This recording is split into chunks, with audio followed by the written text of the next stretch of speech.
good restaurants. It's kind of a laid back place, and also it's a lot cheaper than most cities around the United States. He's going to obviously get the tax break there in Ohio as well, so that helps. But I don't know what his explanation is. I've seen his quote. He said the typical stuff, but there's got to be something we don't know that really lured him there. Because look, Calgary was giving him offering the same money. He chose not to go, so who knows? The one thing I'll say though is I don't look at him and say, "Oh, what a jerk, he left Calgary." I look at Calgary and say, "You let it get to this point. You could Yes. have traded him." I think everyone and their grandma knew that Johnny Gaudreau was going to market. I mean, it was pretty obvious for a long time. They let it get to this point. So I put it on the management there. I congratulate him. He's a great GM, but I think he screwed up on this one. Yeah. All right, listen, I know that I just noticed that on the YouTube, we may have started a little bit late. There was something going on. So we were just talking about, obviously, the Johnny Gaudreau. I'm with my good friend, Jimmy Murphy. James, I know you've been struggling a little bit, but I know you're going to get through this. You're one of my favorites when it comes to talking about hockey. Nobody knows it better than you. You write for Montreal Hockey Now and, of course, Boston Hockey Now. So thank you on that perspective of Johnny Gaudreau, because there are a lot of people on the net right now kind of bashing him for what he did. Hey, listen, this is a business. Just as a team can get trading you out of the city that you want to be, you know what? We're all human, and we all have feelings, and we all need to do what's right for us first, because it's a short-lived career. So I'm with you when it comes to Johnny Gaudreau. It was his choice. He made that choice. Calgary could have had an opportunity to change that direction. Talk to me a little bit about then, outside of Johnny Gaudreau, the top two winners, as you see, not even if it's, not, you don't even have to pick it as a free agency part, James. You can talk about teams that maybe did it through trade or did it through the draft. I would think right now, because you have to look at the Ottawa Senators and the Detroit Red Wings. Look at how much they've improved. They mixed it up. They did some of it through trades. They did some through free agent signings. You look at Detroit right now; they're still being linked to John Klingberg. He very well could go there. If that happens, man, they're all of a sudden pushed for a playoff spot. They got a good goalie in Husso. They got Nadalkovic still. I like what both teams did there, and I'm really, I'm not surprised with Detroit as much as I am with Ottawa. I mean, Stevie Y is a genius. We saw what he did in Tampa Bay, and now it's coming to fruition in Detroit. David Perron, what a great signing. I think stealing him was an absolute, yes, he's long in his tooth, but I'll tell you what, he's going to be a great addition with all that youth that they've already got there. And, of course, goaltending with Husso is a smart move. I think this Detroit team, very similar to Ottawa Senators, they were kind of on the rebuilding, retooling. They are now both of them are in a position to move to a playoff contender, not a Stanley Cup contender, but a playoff contender. All right, who's your second pick? Who do you think did a great job, whether through free agency or trade or through the draft? Well, I would look at one team right now, and I would say, you look at the Montreal Canadiens, right? They didn't exactly do as much as I thought they would, but I think that Kirby Dach trade was a huge trade. Yep. I like the pick for Slafkovsky. I think it's going to be good. I don't think they're done. They're just waiting for the right trade to move Jeff Petrie. And when it comes, I'm sure it's going to be a good one. So I think Hughes is exercising patience, and I applaud him for that. I don't think they're at that step where they're not even close yet to where Ottawa and Detroit are, but they could be there in 3 years, and I think they're on the right path. All right, so obviously there's talk in Toronto with them signing Mete and Ben. What are your thoughts on that? Are these just Band-Aids for the Toronto Maple Leafs? We're going to get into who you think the losers are. I'm just going to put the Leafs right now on kind of the middle ground. And the reason it is, obviously, losing Jack Campbell to Edmonton. I like that move for Edmonton. I'm not so sure that's the right thing for the Toronto Maple Leafs. So they pick up Matt Murray, who you and I both know. He's won 2 Stanley Cups. The kid, you don't de-learn how to be a good goaltender. You may have some struggles along the way. Maybe it's injuries, maybe some confidence, but getting here to Toronto, he has a great opportunity to show his stuff. And then I know you like this guy, Samsonov from Washington. Wayne Kelly says he believes this is the right guy for the right job right now. 1 year, $1.8 million. If it doesn't work out, they can move him, but he really believes that Samsonov's going to be a big hit. Yeah, I'm with him. I like this kid a lot. He's had some rough times in the playoffs, but then again, Washington hasn't exactly been great in the playoffs the last 2 years. Right. So I don't necessarily put it all on him. I credit Washington for replacing him with Kemper there, but I do like Samsonov. I think he's going to be great. You go back to Toronto, though. What I want to say about, yes, you're absolutely right. There's a Band-Aid. That's all that Cubas can do right now because look how far up he is against the cap. He doesn't have a lot of wiggle room, so those are the type of moves he can make unless he can do a hockey trade, which I'm waiting to see. Maybe there's a hockey trade coming, and he can improve the roster that way. Hey, James, sorry, I dropped my headset. I couldn't hear that last part. But there's another team that, before we get into the losers, we didn't mention, obviously, what Edmonton did, obviously getting Evander Kane to sign, and then, of course, picking up arguably a very talented goaltender, still needs to prove himself, but Jack Campbell will certainly help them. But the one that made it through trade is the Carolina Hurricanes. I'm a big fan of Brent Burns. I know he's older. He's not what he used to be, but certainly a very good offensive player. And I think if they match him up, I think it's with Slavin, very defensive, very quality defenseman that plays a very good two-way game. Burnsy's a little bit more offensive, but I'll tell you what, that in itself is a big addition. But the Max Pacioretty, I'm blown away by the fact that they could pick him up, and they got those two guys for nothing.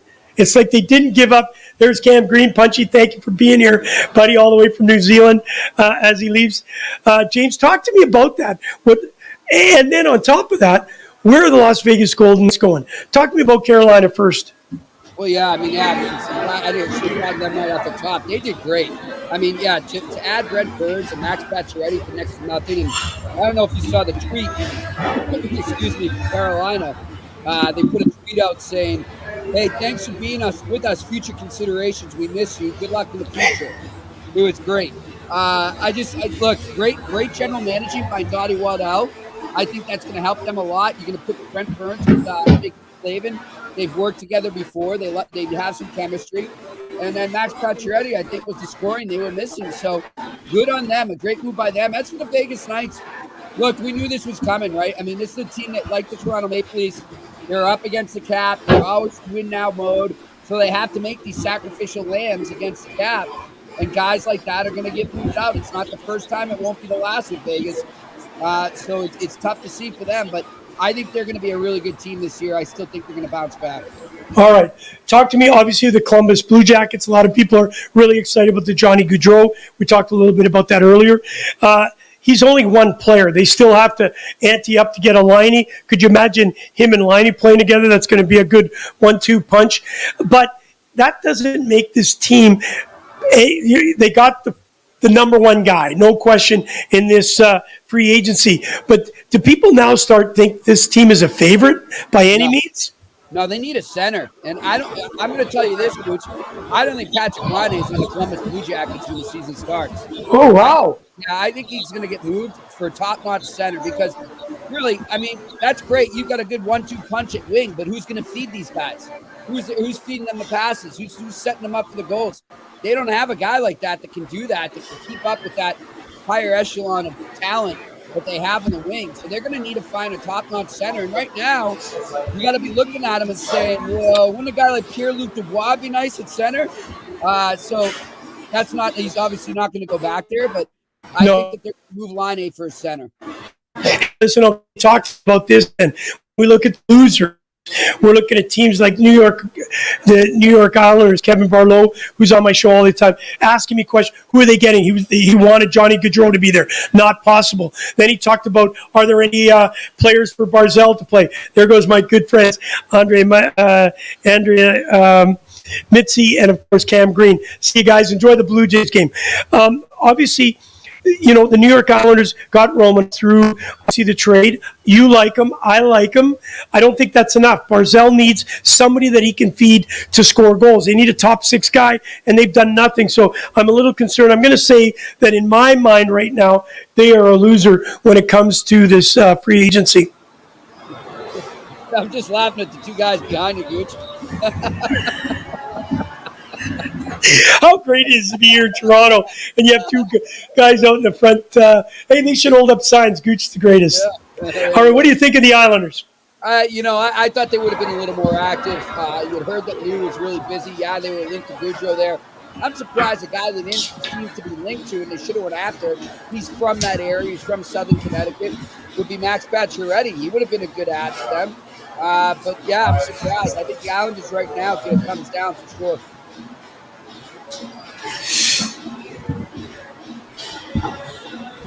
All right. A little bit of technical issues. Can't have a Gooch live show without a little bit of technical issues. The other one that's right there too, because a lot of people are thinking that Johnny Gaudreau could end up there. Johnny Hockey is the New Jersey Devils. They didn't make any moves that would make you excited as a Devils fan. Your thoughts on that? No, I think they made a great move. All right, that's why we're asking you. I think they gave him a little too much money, a little too much turn, but at least for the first 2 to 3 years, I think Andre Palat is going to be a great pickup. Okay, true. He brings some cup experience. He's Mr. Clutch. He's going to bring some scoring that they need on the wing. They're all set up the middle. I like that deal a lot. The other thing I like that New Jersey did was going out and getting Vanacek as a goalie there on the second day of the draft. So I'm actually on the opposite end there. Good. Okay, not a problem. Yeah. Hey, listen, then talk to me about another team, the Calgary Flames. Obviously, we talked a little bit about the fact that they lost Johnny Gaudreau. That's a big hole. What do they do? How do they fix that? Well, look, we were just talking about it's more important to be set up the middle, right? You're not going to replace Johnny Gaudreau, but you can still go out right now and find some quality wingers to put in there. I won't say patchwork because that's too negative a word, but guys that can give you 25 to 30 goals are still out there. I think your focus right now is to add another center. And there's a guy that's still not signed right now. I know where you're going. Absolutely. So let's keep an eye out. I think they're after Tajay. I think it's down between Calgary and Colorado right now. All right. So that was my next question to ask you. Where do you think he's going? It's a very... Gooch, right? Yeah, well, yeah. Listen, you're the hockey guy. I'm the shoveler. You're the one that puts the cement where it needs to be laid. Talk to me about Kadri. Where do you think Calgary's a very good? Is there anybody else? Could he be going back to Colorado? I know they'd have to move some stuff around. Is there a place where you think if he doesn't go to Calgary, where else could he end up? Well, I think Colorado right now is actually the front runner from all I'm hearing right now. I think there's a mutual desire to make it work there, but like you said, they're going to move some cap space around. As far as other teams other than Calgary or Colorado, here's a team that I'm interested in. I don't know how they would make it work cap-wise, but what about the Edmonton Oilers? Oh, jeez. Could you imagine? Can you imagine? He fits right into that, the mold of that. Yeah. Yeah, and then so you got up them that would be perfect there. I think that would be a good fit for them. All right, so obviously we're looking at the winners and the losers. We kind of discussed both of them. What are needs for teams like the Winnipeg Jets, for example? I want to be selfish for a second, thinking about my club. We didn't do much, and there's still talk that Montreal's shooting after the Pierre-Luc Dubois. What have you heard about that situation? Is Dubois at all leaning towards Winnipeg, or are there other teams outside of Montreal that maybe will try and pry him away from there? I think a lot of teams are trying to prime away, but I think Montreal's right there as a front runner. Kent Hughes basically told us yesterday. I mean, he wouldn't say the guy's name. He's not allowed to, but he said, hey, I'd be a fool if a big center like that, young kid, per se, maybe a kid from Quebec who's kind of dancing around it. And he said, I'd be a fool not to try and go for that right now. I've got the assets, so why not? Well, I think they're knocking on the door there. And I think the other day he postponed his press conference with the media up there. And I was told it was because he's working on a Dubois trade and he's working on a trade. So I think that Dubois is a very good chance he gets moved before the season starts. All right, obviously we've talked about Montreal, we've talked about Winnipeg Jets, but there's another team that you're very close to the ground, and it's called the Boston Bruins. As we wrap this up, I want to hear, what are your thoughts there? I think I saw on the net, on the wire, Krejci has signed for a year? Not that I've heard. Okay, well, I read it somewhere, so maybe it's fake news. Then I'll go to the expert. What have you heard? Is there anything in the Bruins land that you're excited about, or that you maybe say, wow, we're in a little bit of trouble here? Well, I would say, I mean, Gouche, right now, the fact that he isn't signed, the fact that Bergevin isn't signed yet, kind of worries me. I mean, why is that? Like I saw one guy said last week, it was a done deal.